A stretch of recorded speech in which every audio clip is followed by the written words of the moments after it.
Hello बच्चों, जय हिंद। कैसे हैं आप लोग? उम्मीद करते हैं कि आप अच्छे होंगे और आप पढ़ाई करते होंगे। सबसे पहले मैं आपका आरएस एजुकेशन एकेडमी में स्वागत करता हूं और इतनी बात बोलकर मैं आपको पिछली वीडियो के लिए जो सपोर्ट कर रहे हैं बहुत ही अच्छा है। सपोर्ट करते रहिए, कीप सपोर्टिंग मी, और इसके मेरा मनोबल भी बढ़ेगा और आप लोग को भी फ़ायदा होगा। तो इन्हीं बातों के साथ मैं अब ठीक है, जो पिछले टॉपिक पे मैंने बात किया था तो उससे पहले मैं आपको बताना चाहूँगा या आपको बोलना चाहूँगा कि आप जो वीडियो हमारा देखते हैं उस वीडियो में अगर किसी तरह की कमी आती है, अगर क्वालिटी में कमी है, किसी भी तरह का आप फॉल्ट देखते हैं तो प्लीज़ आप कमेंट करें उसके अंदर, ताकि मैं उस मतलब आपके कमेंटों के हिसाब से मैं इस पर खड़ा उतरूँ तो इससे और उसको मैं सुधार सकूँ। तो इन्हीं बातों के को आगे बढ़ाते हुए हम लोग आगे चलते हैं। कल मैंने आपको बताया था, जैसा कि जो टॉपिक पढ़े थे हम लोग ज्योग्राफी का लेसन नंबर 1 पढ़े थे। ज्योग्राफी का लेसन नंबर 1 पढ़े थे और उसके कुछ टॉपिक्स पढ़े थे यार। कुछ टॉपिक्स में जैसे कि संसाधन क्या होता है, संसाधन क्या होता है, संसाधन कितने प्रकार के होते हैं, संसाधन के प्रकार देखे थे हम लोग। और संसाधन के अंदर इसी प्रकार को देखकर उसके अलावा एक देखे थे कि मतलब मानव संसाधन भी एक संसाधन होता है, तो उसको हम लोग देखे थे। तो इतनी बातों को हम लोग देख चुके थे और आगे मैंने आपको जहाँ पर वीडियो को छोड़ा था वहाँ पे ये बताया था कि संसाधन की वर्गीकरण को हम लोग देखकर उसके पूरे के पूरे पैटर्न को लिखकर आपको बता दिए थे। तो मैंने बताया था कि संसाधन का वर्गीकरण कई आधार पे होता है, कई आधार पे होता है। उसी को आपको मैंने उसको बताकर मैंने आपको छोड़ दिया था। तो आगे आपको यहीं से पढ़ाना है और यही जो टॉपिक है उसको आगे बढ़ाते हुए आपको इस क्लास को हम लोग कंटिन्यू रखेंगे। तो अब बच्चों, आप लोग आगे मेरा साथ देंगे तो हम आपको ठीक है अच्छे से अच्छे कंटेंट देने की कोशिश करेंगे। इसके लिए आप लाइक कर दें, चैनल को सब्सक्राइब कर दें और उसके अलावा हो सके तो आप शेयर भी कर दें, क्योंकि एक लाइक और शेयर हमारे मनोबल को बढ़ाता है। तो आप चाहेंगे तो ठीक है, हम अच्छा करेंगे यार। तो अब यहाँ पे हम लोग पढ़ने जा रहे हैं कि संसाधन का जो वर्गीकरण है इसको हम लोग देखेंगे यार। तो संसाधन के वर्गीकरण को समझने से पहले इनको मिटा देता हूँ मैं। तो बच्चों, संसाधन का वर्गीकरण जैसे मैंने बताया था आपको कि एक एग्जाम्पल दिया था कि हाई स्कूल में आप लोग का एडमिशन होता है, तो उस एडमिशन में आप लोग देखते होंगे कि बच्चे एक ही क्लास के रहते हैं लेकिन उनको अलग अलग सेक्शन में बांट दिया जाता है। ऐसा इसलिए किया जाता है क्योंकि ताकि स्कूल वाले को उसको मैनेज करने में या फिर बच्चों को पढ़ाने में या फिर बच्चों को मैनेज करने में दिक्कत ना हो, सुविधा हो। उसी प्रकार संसाधनों को ठीक है सही ढंग से सुविधा होने के लिए, उसको पढ़ने में सुविधा होने के लिए, उसको समझने में सुविधा होने के लिए संसाधनों का वर्गीकरण कर दिया गया है। मतलब वर्गों, अलग अलग वर्गों में बांट दिया गया, उसे ही हम कहेंगे संसाधनों का वर्गीकरण। तो संसाधन के वर्गीकरण, थोड़ा सा आपको टाइम इस सारे के सारे जो टॉपिक्स हैं ये संसाधन के वर्गीकरण को, उसको हम समझ के आज अच्छा क्लास खत्म करेंगे। तो संसाधन के वर्गीकरण को समझने के लिए यहाँ पे आपको मैं सबसे पहले यहाँ पे लिख देता हूँ कि संसाधन का वर्गीकरण क्या होता है। संसाधन का वर्गीकरण, संसाधन का वर्गीकरण,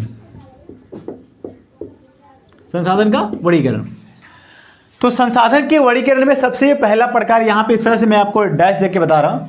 पहला है आपका उत्पत्ति के आधार पे। उत्पत्ति के आधार पे, यानी हम यहाँ पे आधार नहीं लिख रहे हैं, बस उत्पत्ति लिख रहे हैं। तो उत्पत्ति के आधार पे संसाधनों को 2 भागों में बांटते हैं। एक है आपका नवीकरणीय, पहला है आपका जैव संसाधन, दूसरा है आपका अजैव संसाधन, दूसरा आपका अजैव संसाधन। अब आपको बताना, यही आपको बताएंगे कि जैव संसाधन क्या होता है, अजैव संसाधन क्या होता है। देखिए, जैव का मतलब क्या होता है, जिसके अंदर जान होता है। तो अब बेसिकली आप ये कह सकते हैं कि जिसके अंदर जान हो उसे हम क्या बोलेंगे, जैव संसाधन बोलेंगे। हाँ, बोल ही सकते हैं, क्यों नहीं यार।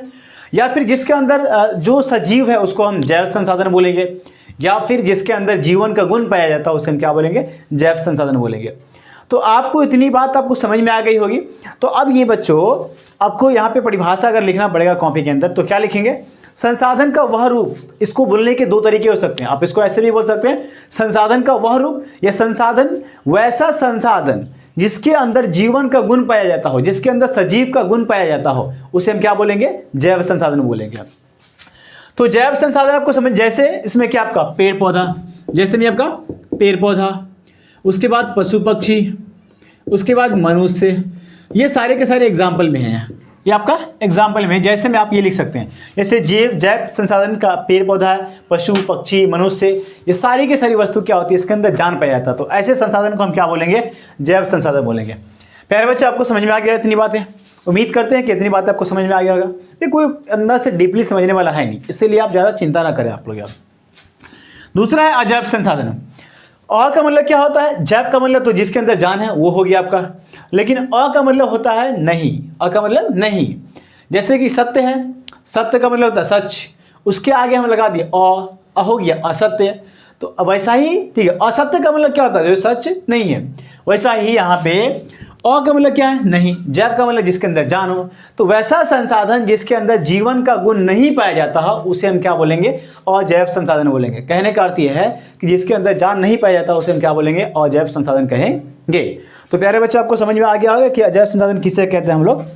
इसके अंदर अगर हम परिभाषा की बात करेंगे तो जैसे कि आपका ये मार्कर है, मार्कर के अंदर कोई जान नहीं है, तो इसे हम क्या बोलेंगे? ये आपका ये मार्कर क्या हो गया? आपका अजैव संसाधन हो गया। इवन बोर्ड हो गया आपका अजैव संसाधन गया। उसके अलावा आपका हवाई, ठीक है, हवाई जहाज हो गया, हवाई जहाज हो गया। उसके बाद आपका घर हो गया, मोबाइल हो गया। ये सारी की सारी वस्तु अजैव संसाधन है, क्योंकि इसके अंदर जान नहीं पाया जाता है। और कहने का अर्थ यह है कि संसाधन का वह रूप जिसके अंदर जान नहीं पाया जाता उसे हम क्या बोलेंगे? अजैव संसाधन बोलेंगे। अब इसको आप लोग समझने वाली क्या बात, समझने वाली बात के साथ साथ आप लोग इसको याद भी कर सकते हैं। एकदम सिंपल है आपका, मतलब एक या दो बार सुनो, आप वीडियो को पॉज करो, एक या दो बार देख लो, आपको पक्का याद हो जाएगा। ये मेरी गारंटी है। ठीक है, तो आपको समझ में आ गया कि उत्पत्ति के आधार पर संसाधनों को दो भागों में बांटा जाता है। पहला है जैव संसाधन, ये आपका जैव संसाधन। दूसरा है आपका अजैव संसाधन। ठीक है, जैव संसाधन संसाधन का वह रूप होता है जिसके अंदर जीवन का गुण पाया जाता है, उसे हम जैव संसाधन बोलेंगे। और अजैव संसाधन का वह रूप होता है जिसके अंदर जीवन का गुण नहीं पाया जाता है, उसे हम क्या बोलेंगे? अजैव संसाधन बोलेंगे। तो अब अगला देखिए, अब हम लोग आगे क्या करते हैं यार आगे। ठीक है, जो दूसरा आधार है वो है आपका, ठीक है, वो आपका उत्पत्ति के आधार पे पहला हो गया। अब अगला है यहाँ पे, ठीक है, उपयोगिता के आधार पे, उपयोगिता के आधार पर। तो उपयोगिता के आधार पर संसाधनों को हम लोग दो भागों में बांटेंगे। एकदम प्यार प्यार से देखिए आप लोग, हड़बड़ाने की कोई आवश्यकता नहीं है। ठीक है, और प्यार प्यार से देखते हुए आप लोग क्या करेंगे? इस वीडियो से आप लोग जो भी पढ़ेंगे, जहां भी पढ़ें, चाहे किसी भी कोचिंग में पढ़ें, उसको प्लीज अब यहां से आप याद कर सकते हैं। इतना आसानी से आपको पढ़ाया जा रहा है। ओके, तो बॉडी सब कथी है, कुछ नहीं, खिलौना है सब। ठीक है ना, बिल्कुल सिंपल चॉकलेटी है ये सब यहाँ। ओके, आपको आगे और भी पढ़ने हैं। ठीक है, तो यहाँ पे अगला क्या आपका पहला जो प्रकार है वो आपका नवीकरणीय है, नवीकरणीय संसाधन। यह नवीकरणीय संसाधन। दूसरा है आपका अनवीकरणीय संसाधन, अनवीकरणीय संसाधन, अनवीकरणीय संसाधन।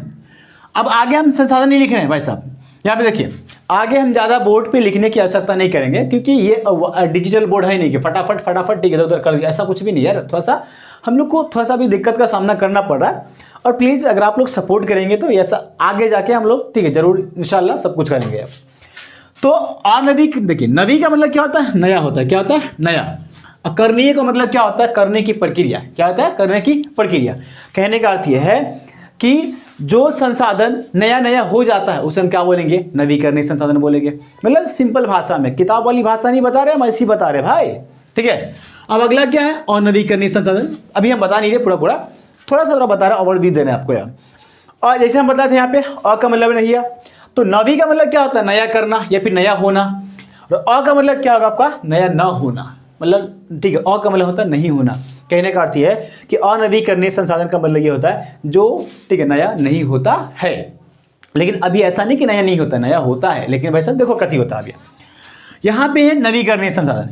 अब यहाँ पे देखिए, जैसे मान के चलो कि ये हवा है, ठीक है, ये हवा है आपका, उसके बाद जल है, ठीक है, उसके बाद जल है। ये सब संसाधन जो है, ऐसा तो नहीं है कि, ठीक है, ऐसा देखिए अभी इसमें क्या होता है, इसमें ये होता है कि भाई साहब इस संसाधन का हम लोग एक बार इस्तेमाल करते हैं और उस संसाधन क्या होता है, जैसे इस्तेमाल करते हैं उसकी पूर्ति अपने आप खटाक से हो जाती है। ये ले भाई साहब, हो गया ना आपका नवीकरणीय संसाधन। यह तो कहने का अर्थ ये है, अभी मेरा माइक थोड़ा सा ढीला हो गया, नीचे गिर गया। तो कहने का अर्थ ये है कि नवीकरणीय संसाधन नया हो जाता, उसे हम क्या बोलेंगे? नवीकरणीय संसाधन बोलेंगे। यानी संसाधन का वह रूप, अब देखो सीरियस समझो अब यार, नवीकरणीय संसाधन का वह रूप होता है, या फिर नवीकरणीय संसाधन वैसा संसाधन होता है जिसका एक बार प्रयोग करने के बाद उसकी पूर्ति कहाँ होगी भाई साहब? उसकी पूर्ति हमारे आसपास या हमारे पर्यावरण में अपने आप जल्द हो जाती है। अपने आप तो होती है, लेकिन इसकी पूर्ति क्या होती है? अपने आप जल्दी हो जाती है। जैसे हम लोग सांस लेते हैं, हम लोग सांस लिए फिर उसकी पूर्ति अपने आप हो जाती है। हम लोग जल इस्तेमाल करते हैं तो क्या होता है? कुछ महीनों के बाद, ठीक है, फटाफट मतलब बारिश वर्षा होती है, वर्षा होने के बाद क्या होता है? पूर्ति एकदम खतरनाक होती है। हालांकि कभी कभी नहीं भी होता है बहुत सारी जगहों पे।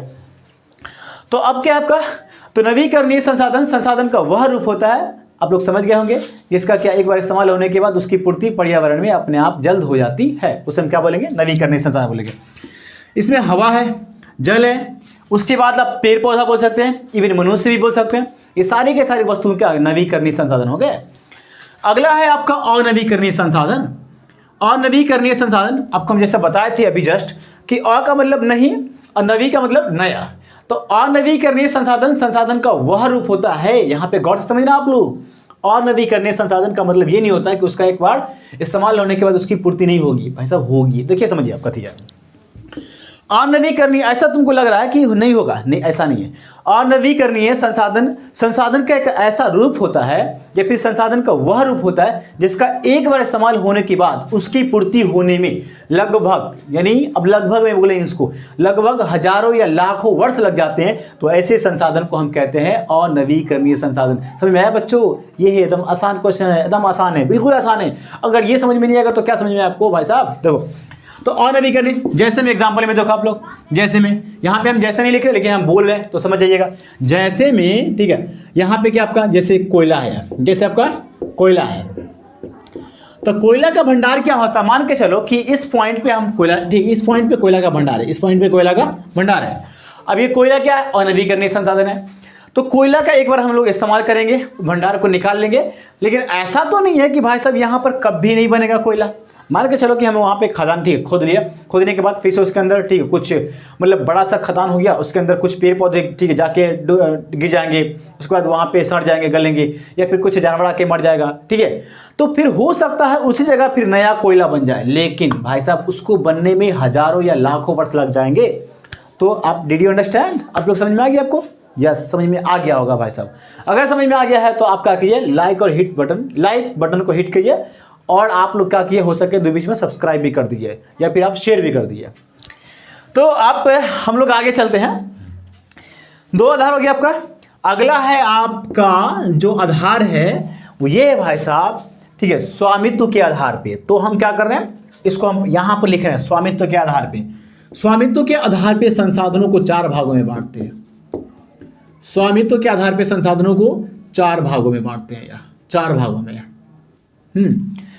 देखिए आप लोग गौर से सुनिएगा, ज़्यादा बात हम बोर्ड पे नहीं लिख रहे हैं क्योंकि लिखने में थोड़ा सा मिटाना ही पड़ता है या फिर बहुत सारी बातें। हाँ, संसाधन का जो पहला प्रकार, इसको यहाँ पे देखिए, स्वामित्व के आधार पे। आप लोग को नहीं दिख रहा है तो आप लोग कमेंट करेंगे कि सर नहीं दिख रहा है, तो हम लोग अपने क्वालिटी को इम्प्रूव करेंगे, यानी हम लोग अपने आप को सुधारेंगे। बस आपको अच्छा कंटेंट देना है, ये है हमारा इरादा। अब यहाँ पे देखिए पहला जो प्रकार है उसका नाम है निजी संसाधन। पहला आपका है निजी या व्यक्तिगत संसाधन, निजी या व्यक्तिगत संसाधन। ओके, ये आपका पहला प्रकार है यार। अब यहाँ पे इसको मिटा रहे हैं। निजी का मतलब क्या होता है? पर्सनल। क्या होता है? पर्सनल। जैसे कि हम लोग यहाँ पे अपना मोबाइल रखे हुए हैं, ये मोबाइल रखे हुए हैं, ये मेरा एकदम पर्सनल संसाधन है, तो इसी को हम क्या बोलेंगे? निजी संसाधन बोलेंगे। ये हमारा मार्कर भी निजी संसाधन है और हमारा घर भी क्या है? निजी संसाधन है। तो कहने का अर्थ है कि निजी संसाधन देखिए, अब यहाँ पे देखिए, पहले यहाँ पे समझिए, इसको डिफाइन करने से पहले आप ये देखिए, स्वामित्व का मतलब क्या होता है? स्वामी का मतलब होता है मालिक, उसी को हम भूगोल की भाषा में कहते हैं स्वामित्व। तो स्वामित्व का मतलब होता है मालिकाना हक, या फिर उस किस संसाधन पे किस व्यक्ति का अधिकार है, उस बेस पे क्या किया? संसाधन को 4 भाग में बांट दिया। तो पहला प्रकार क्या? निजी संसाधन। पहला प्रकार क्या आपका? निजी संसाधन। पहले हम प्रकार ही बता दे रहे आपको, पहले याद करिए 4 प्रकार। तो पहला आपका निजी या व्यक्तिगत संसाधन, दूसरा है आपका समुदाय या सामुदायिक संसाधन, सामुदायिक संसाधन, ये होता है आपका दूसरा प्रकार। तीसरा प्रकार क्या है आपका? राष्ट्रीय संसाधन। तीसरा प्रकार है आपका राष्ट्रीय संसाधन, राष्ट्रीय संसाधन। ओके, चौथा है आपका अंतर्राष्ट्रीय संसाधन, अंतर्राष्ट्रीय संसाधन। बच्चों यहां पे हम लिख रहे हैं अंतर्राष्ट्रीय संसाधन, अंतर्राष्ट्रीय संसाधन। तो निजी या व्यक्तिगत, ठीक है, आप चार प्रकार देख लिए। पहला प्रकार क्या? निजी या व्यक्तिगत संसाधन। दूसरा है समुदाय या सामुदायिक संसाधन। तीसरा है राष्ट्रीय संसाधन और चौथा आपका अंतर्राष्ट्रीय संसाधन। अब यहाँ पे देखिए, पहला है निजी या व्यक्तिगत संसाधन। तो वैसा संसाधन यानी संसाधन, जैसे मान के चलो कि यहाँ पे मोबाइल है आपका, ये मोबाइल है, मोबाइल हुआ, ओके, उसके बाद घर हुआ आपका, घर हुआ। तो ये सब जो संसाधन है इसको हम कहेंगे निजी संसाधन। या तो कहने का अर्थ ये कि निजी संसाधन संसाधन का वह रूप होता है या फिर वैसा संसाधन होता है जिस पर किसी खास या निजी व्यक्ति का अधिकार होता है, उसे हम कहेंगे निजी या व्यक्तिगत संसाधन। जैसे कि मोबाइल है, जैसे कि घर है, बस इतना समझने वाली बात, इसमें कोई खास बात है नहीं। जिसके अंदर समझने वाली खास बात होगी भाई साहब, उसको हम, ठीक है, अंदर डीप में जाके आपको समझाएंगे। तो प्लीज डू नॉट, ठीक है, please do not take tension, या फिर आप टेंशन मत लीजिए, सिंपल सी बात है। अब अगला क्या है? सामुदायिक संसाधन। या देखिए, इसको समझने के लिए आप समझिए, पहले सबसे पहले समझिए कि, ठीक है, कई सारे हमारे इंडिया में कई सारे धर्म हैं, ठीक है। तो धर्म के अंदर क्या होता है? अलग अलग धर्म के अंदर भी अलग अलग तरह की जाति होती है, अलग अलग तरह की जाति होती है। तो अब जैसे मान के चलो कि ये, ठीक है, कोई भी एक धर्म है, उसके अंदर अलग अलग जाति होता है। तो आप ये देखेंगे कभी कभी कि धर्म के अंदर कुछ बातें ऐसी होती है कि अलग अलग जाति के लिए होती है, अलग अलग जाति के लिए होती है, ठीक है। लेकिन, ठीक है, जब लेकिन उसके बाद भी, ठीक है, कुछ ऐसी बात, ऐसा चीज होता है जो क्या होता है, एक गांव के अंदर, ठीक है, कई सारी जातियां हैं, ठीक है, लेकिन अगर कोई ऐसा संसाधन है जैसे स्कूल है, तो वहां पे क्या होता है, पूरे गांव का अधिकार होता है उस स्कूल पे। लेकिन कुछ ऐसी बातें होती है जो स्पेशली एक जाति के लिए बनाया जाता है, एक, ठीक है, एक समुदाय के लिए बनाया जाता है। तो यहाँ पे मेरा ऐसा कुछ नहीं, धर्म और जाति वाली बात करने का कोई मकसद है नहीं मेरा, बस सबको समझाना है कि समुदाय और, ठीक है, हर जाति, हर धर्म या फिर हर किस, मतलब इस तरह के, इसको हम समुदाय कहते हैं। जाति एक समुदाय है, ठीक है, और बोले तो धर्म एक समुदाय है, लड़का भी एक समुदाय है, लड़की भी एक समुदाय है। तो इस तरह का, इसको हम क्या बोलेंगे, इसको हम बोलेंगे, इसको हम समझा रहे हैं आपको यार।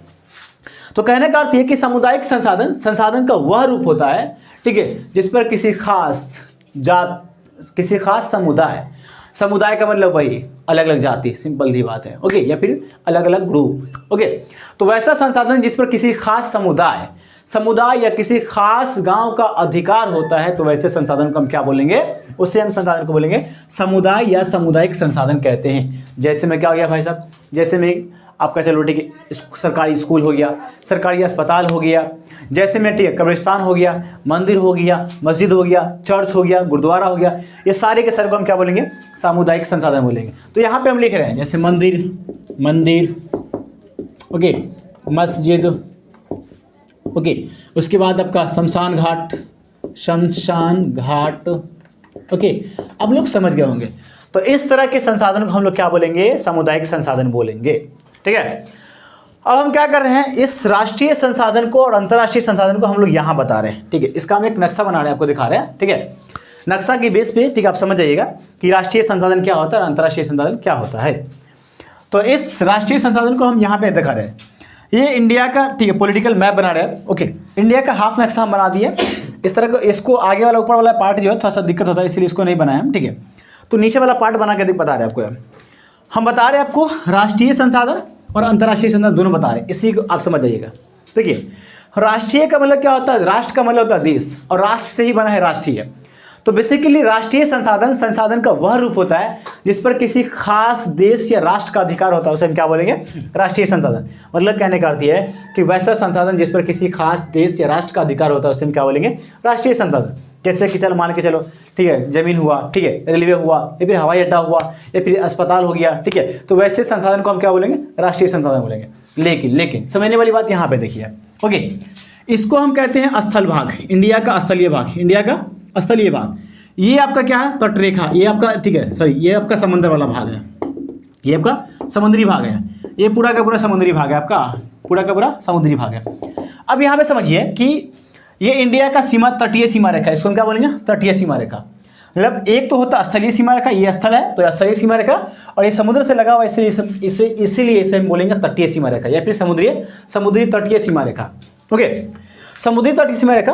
अब देखिए इसके अंदर इंडिया की जो मैप के अंदर है जितनी भी, ठीक है, जितने उसके भौगोलिक सीमा के अंदर जितने भी संसाधन होंगे उस सब पे किसी एक देश यानी वहाँ इंडिया के सरकार का अधिकार होगा, तो हम इसीलिए क्या बोलेंगे, उस संसाधन को बोलेंगे राष्ट्रीय संसाधन। ठीक है, लेकिन अब यहाँ पे समझिए देश की सीमा से लेकर देश का सीमा है, तो देश की सीमा से लेकर यहाँ तक, ओके, ये आपका 200 किलोमीटर है। कितना आपका 200 किलोमीटर है आपका। ओके, तो कहने का अर्थ यह है कि देश के तटीय सीमा रेखा से लेकर समुद्र के अंदर 200 किलोमीटर तक के क्षेत्र को हम क्या बोलेंगे, राष्ट्रीय संसाधन बोलेंगे। क्या बोलेंगे, राष्ट्रीय संसाधन।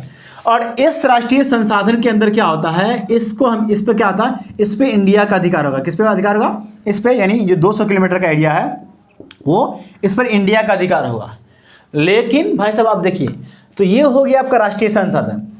तो अब यहाँ पे समझिए कि अंतर्राष्ट्रीय संसाधन क्या होता है। अब देखिए यहाँ पे इसके आगे जो आप देखेंगे 200 किलोमीटर, ये आपका तटीय रेखा है, तट रेखा से 200 किलोमीटर को छोड़कर 200 किलोमीटर को छोड़कर आगे इसको हम कहते हैं खुला महासागर। क्या कहते हैं इसको, खुला महासागर कहते हैं। तो इस खुले हुए महासागर को हम क्या बोलेंगे, अंतर्राष्ट्रीय संसाधन बोलेंगे। और इस संसाधनों का प्रयोग भाई साहब कोई देश अगर चाहेगा कि हम जाके इसको फटाक से इस्तेमाल कर ले, ठीक है, यहाँ पे हम जाके यहाँ पे रिसर्च कर ले या फिर कुछ भी कर ले, या फिर तेल का कुआं मिल गया तो उसका हम तेल निकाले, ऐसा नहीं है भाई साहब। ठीक है, इस संसाधनों का यानी, ठीक है, अंतर्राष्ट्रीय संसाधन का वह रूप, देखिए यहाँ पे देखिए, अंतर्राष्ट्रीय संसाधन का वह रूप होता है जिसका उपयोग अंतर्राष्ट्रीय संस्था की सहमति से ही किया जाता है। ऐसा नहीं कि ठीक है जैसे मर्जी वैसा इस्तेमाल करेंगे, इसका बिल्कुल भी नहीं है, अंतर्राष्ट्रीय संस्था की सहमति से ही किया जाता है। तो ऐसे संसाधन को हम क्या बोलेंगे, अंतर्राष्ट्रीय संसाधन। जैसे में क्या आपका, जैसे में क्या लिखेंगे, तो अब जैसे में लिखेंगे तट रेखा से 200 किलोमीटर को छोड़कर, तट रेखा से 200 किलोमीटर को छोड़कर खुले महासागर, इसको हम क्या बोलेंगे, इसको हम क्या बोलेंगे, खुले महासागर बोलेंगे। ठीक है, सबको हम क्या बोलेंगे, खुले महासागर बोलेंगे। तो खुले महासागर को हम क्या बोलेंगे, अंतर्राष्ट्रीय संसाधन कहते हैं। आपको समझ में आ गया बात। ठीक है, अब एक छोटा सा टॉपिक बनता है, ऑब्जेक्टिव क्वेश्चन बनता है कि आर्थिक अपवर्जक क्षेत्र क्या होता है, क्या होता है। देखो, तो ये जो हम बताए ना कि यहाँ से लेके यहाँ तक 200 किलोमीटर तक है, ठीक है, इसी को हम कहते हैं, ठीक है, नितट रेखा से, यानी किसी भी देश की सीमा रेखा से, ठीक है, समुद्र तट के अंदर तक 200 किलोमीटर तक के भाग को हम क्या बोलेंगे, आर्थिक अपवर्जक क्षेत्र बोलते हैं। भाई साहब आप कहने का अर्थ है कि आर्थिक अपवर्जक क्षेत्र क्या होता है, तो भाई साहब ठीक है बच्चों, प्यारे बच्चों, आर्थिक अपवर्जक क्षेत्र क्या होता है, वो ये होता है, क्यों ये होता है, आर्थिक अर्थव्यवस्था के हिसाब से वो काफ़ी ठीक है महत्वपूर्ण होता है, काफ़ी फायदेमंद होता है। इसलिए उसे हम क्या बोलेंगे, अर्थव्यवस्था का आर्थिक अपवर्जक क्षेत्र बोलेंगे। यानी वहाँ पे अधिकतर खनिज होता है, वहाँ पे ठीक है खूब तेल होता है, मतलब खनिजों के भंडार होते हैं, इसलिए उसे हम क्या बोलेंगे, आर्थिक अपवर्जक क्षेत्र बोलेंगे। ठीक है, डिड यू अंडरस्टैंड। ओके, वहाँ पे समझिए आप। तो आपको समझ में आ गया आपको। ठीक है, स्वामित्व के आधार पर संसाधन को 4 भागों में बांटते हैं। पहला निजी या व्यक्तिगत संसाधन। ठीक है, तो संसाधन का वह रूप जिसके अंदर जिस पर किसी खास व्यक्ति का अधिकार होता है उसे हम क्या बोलेंगे, ठीक है, निजी या व्यक्तिगत संसाधन बोलेंगे। तो अब क्या करें, अगर आपको समझ में नहीं आ रही तो आप क्या करेंगे, वीडियो को ठीक है पॉज कीजिए, पीछे कीजिए और उसको दोबारा देखिए। लेकिन फिर भी आपको समझ में नहीं आ रही तो आप क्या करेंगे, आप कमेंट करेंगे।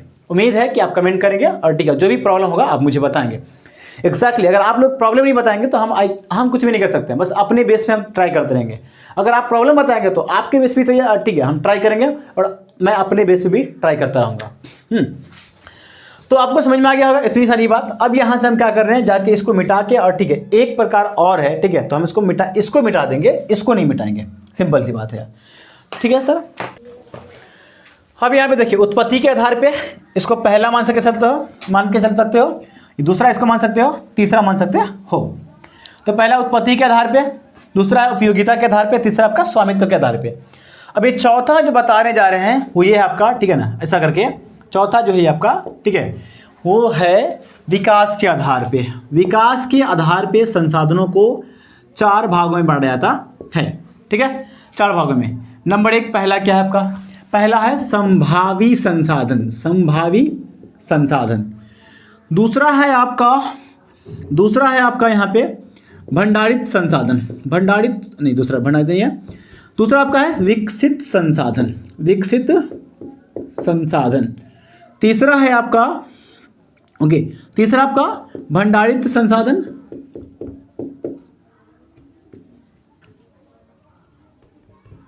और चौथा है आपका संचित कोष संसाधन, संचित कोष संसाधन।